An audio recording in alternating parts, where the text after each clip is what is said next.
All right, guys, market is not looking good right now. Fear and greed index at 11. Rough. Let's break this down a little bit. So I've been in the space for like 6 years now, and the way I see it, we have three scenarios that could play out.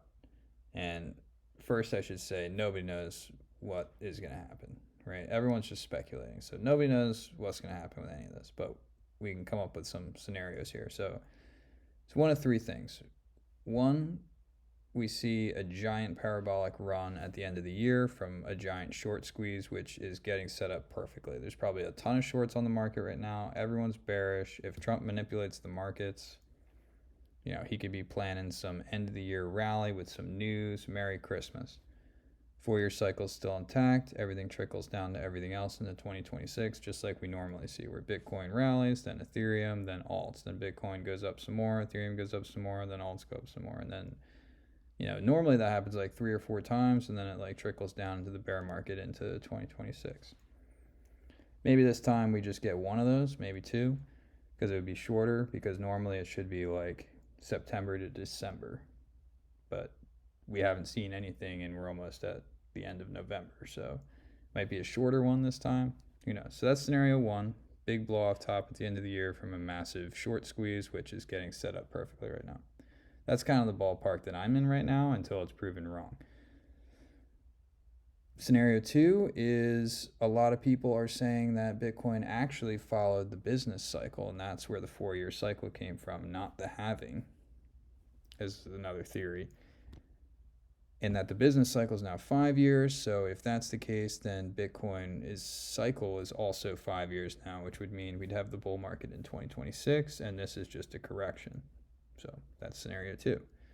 Scenario three is if this was the bull market and we're going into the bear market, which if that's the case, then this is like the most mellow bull market we've ever seen. And I would assume that the bear market's also going to be mellow as well to reflect that. So in previous cycles, the all-time low in the bear market is usually the previous cycle's all-time high, which in this case, in this cycle, would be 67,000, 70,000.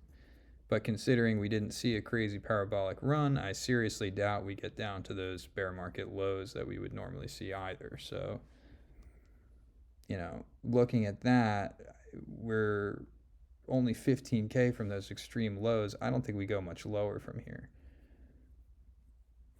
So in any of those scenarios, right now is most likely a buying opportunity. So I'm not selling anything right now. I'm just continuing to DCA in.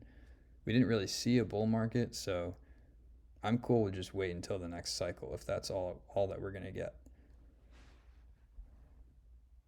If Bitcoin breaks its all-time high again, I may take a little bit out of that. But in my opinion, the bull market doesn't really start until Ethereum breaks its all-time high and goes into price discovery. And then everything trickles down to the alts, and then they start breaking their all-time highs. That's like a typical bull run. And we haven't seen any of that yet. So I'm not selling any Ethereum until that breaks all-time high. And I'm not selling any of my alts until they break their all-time highs. And if they don't, then I'll just be chilling and accumulating. So don't sell. If you're going to do anything, either just chill or buy more.